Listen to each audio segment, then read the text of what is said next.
That wordless wife left that woman before things got worse. Once they thought I was asleep, my husband and his mother changed completely. They left home, but came back shamelessly, saying they didn't want to lose their money, causing chaos. When I confronted them.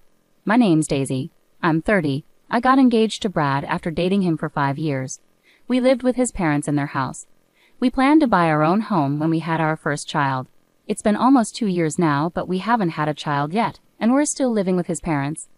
Living with my husband, his mom, and his younger brother, I often worried those around me. My parents lived far away, needing a flight to visit, and they regretted not being able to help more. Luckily, my husband was always kind, and I had a great relationship with my mother-in-law. We were so close that typical issues between in-laws didn't affect us, making me really happy. Then I had an accident and broke a bone. I was in the hospital, unable to move on my own. Right after the accident, my husband and mother-in-law visited me daily, concerned for my well-being. But now they only come once a week. I appreciated their visits, but the day after the doctor warned me about lasting injuries. She can't do any chores now, but she's going to cost us more than ever. What a useless wife. She still has health issues. Having kids seems even less likely now, right? Yeah, maybe. Now that it's like this, I'm glad we don't have kids. If she stays in bed forever, I'll have to do all the chores and care for her. That's not what I signed up for when we got married. Wasn't it her job to take care of the house and everything? If she hadn't gotten hurt, she could have kept working as our maid. What a letdown. Before this gets too complicated, we should get rid of her. I'll file for divorce soon. Thinking I was asleep, they had this conversation in my hospital room. To them, I was nothing more than a maid and caregiver. After that, my husband and mother-in-law treated me with obvious coldness. Your husband hardly visits, does he? He's probably looking for someone else. If only you had a child, maybe he'd stick around. My husband wasn't even coming once a week anymore. My mother-in-law seemed to pass the time by making hurtful remarks. But my brother-in-law was different. He did the laundry, checked on me, and was very supportive. He visited almost every day and took me outside in my wheelchair when I felt trapped by my long hospital stay. Physical therapy was exhausting, and there were times I wanted to give up, but my brother-in-law's support kept me going.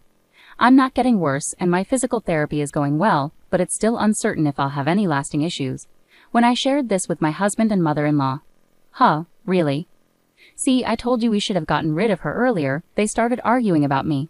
What are you two talking about? Aren't you being too harsh on Daisy, who's been taking care of our house and father all this time? In reality, I've been looking after my father-in-law for 5 years while dating my husband. When we first started dating, they suggested, since you're going to get married anyway, why not live together? Yeah, that sounds good. We can save money by living together and get married once we're settled. When I hesitated, they reassured me, it's fine. We have plenty of space, we won't intrude on your privacy, and you won't have to pay rent. You want to marry my son, right? How could I say no? But in return, Daisy, could you help take care of my father while you work from home? It's just for 4 to 5 hours a day when my mother is at her part-time job. My brother is also here, so you two can share the responsibility. My brother-in-law was also working from home, so he and I teamed up to care for my father-in-law at home. They had a close bond, especially over my father-in-law's hobby of collecting furniture, for which he even had a separate house. My brother-in-law and I enjoyed hearing about his hobby. My father-in-law cherished his caring son, Reagan.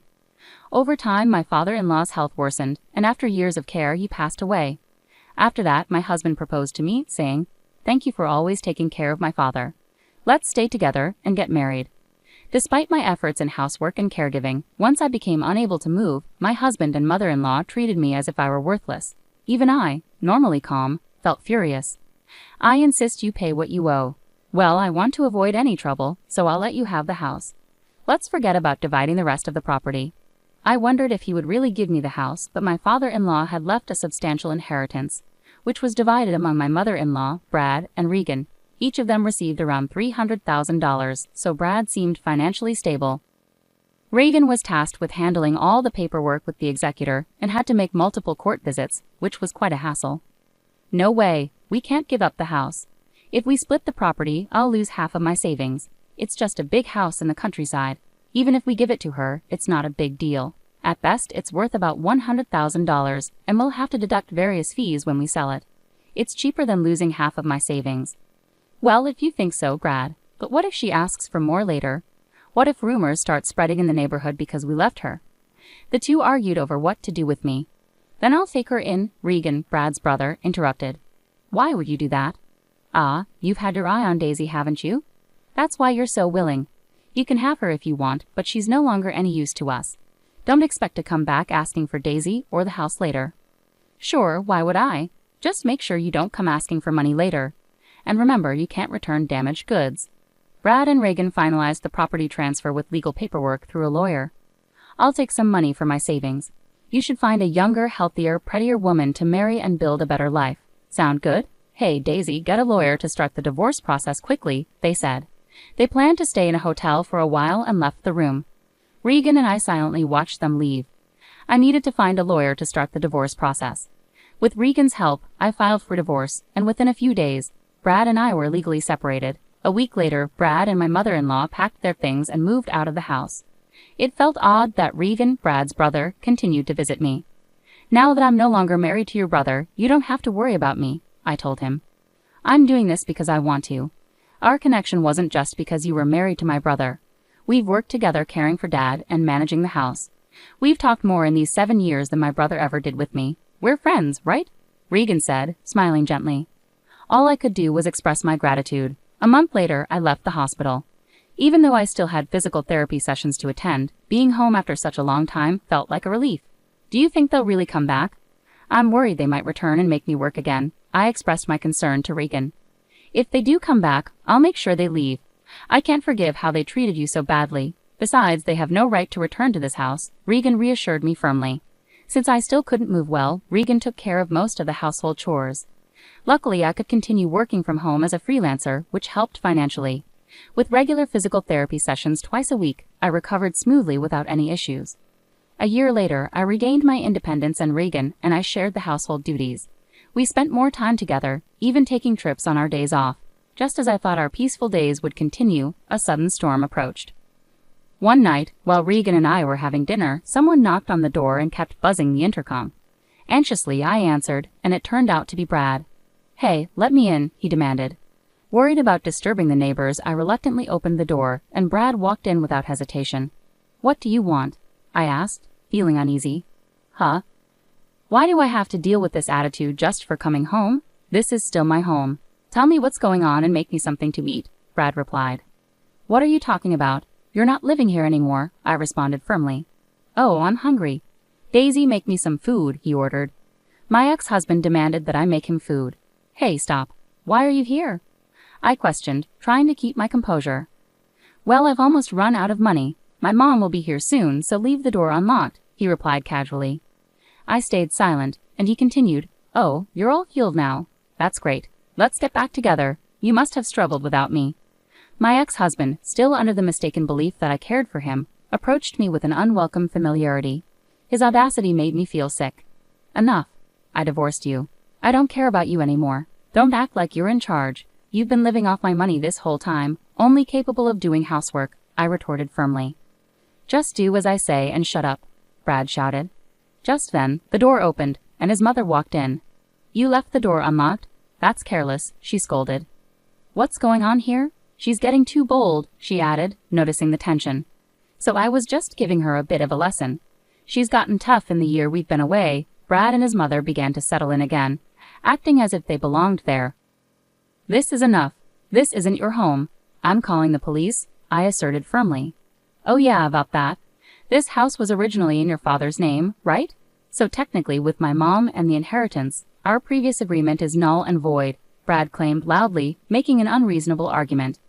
"You promised to give me the house. If you're backing out of that, then everything about the property division should be canceled too. Give me half of the savings." "Sure, but I don't have it anymore.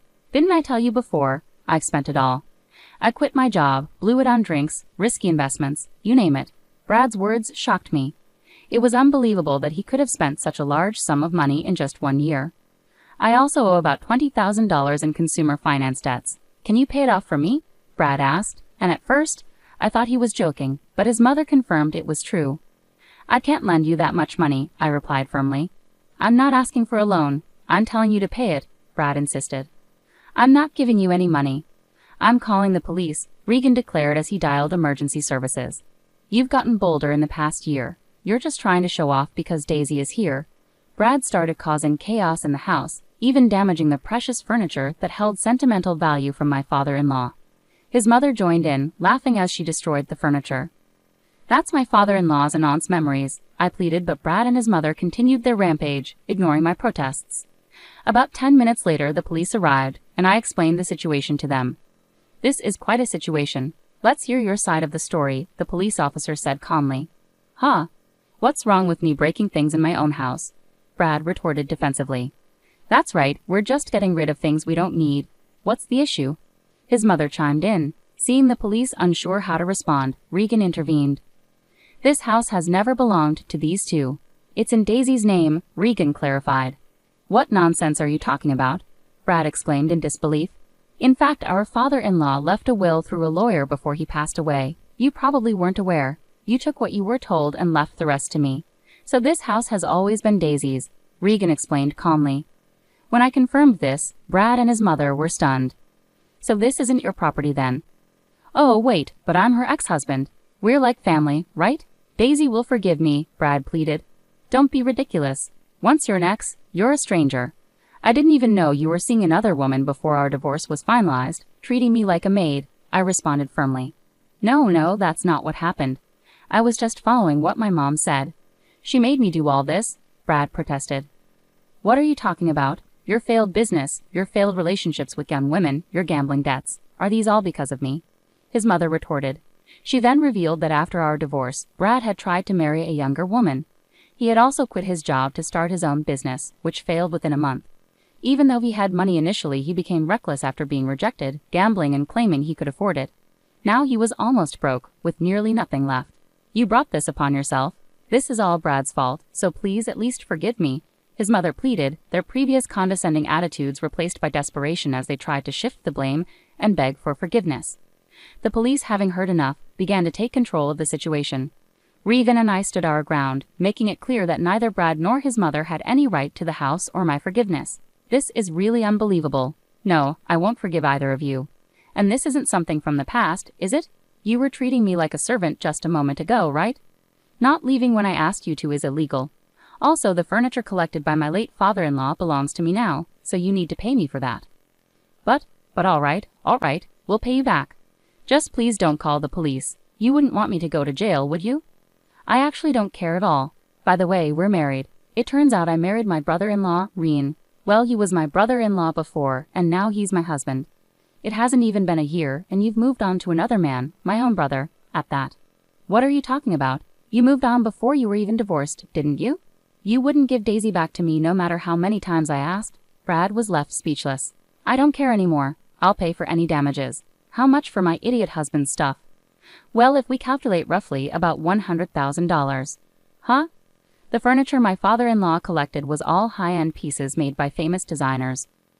Brad and his mother, who had no interest in these items, seemed to believe they were just junk. You're going to pay for what you've broken, right? We're not sure if we can get the same items, but make sure to pay properly. Brad and his mother, unable to afford such compensation, were distraught. For now, the police took both of them away for trespassing and vandalism. Of course, I didn't forgive them and went ahead with the lawsuit. Later, when Brad and his mother asked Reen for help, he bluntly rejected them, saying, I'm ashamed to even be related by blood. Brad and his mother were likely getting what they deserved. There's one more thing I kept secret. My father-in-law had told me to sell the house and use the money as I wished. Reen had told me the house was worth $100,000, but the documents actually showed it was worth around $500,000. It's in a good location, so it might sell for even more. But for now, Reen and I decided to take it easy in the house my father-in-law left us with no plans to sell it. Eventually, we planned to sell the land and build a new house. I had some worries about having children, so after marrying Reen, I went to the gynecologist for a checkup. There were no issues with either Reen or me. Now, with the troublemakers gone, Reen and I are living happily together.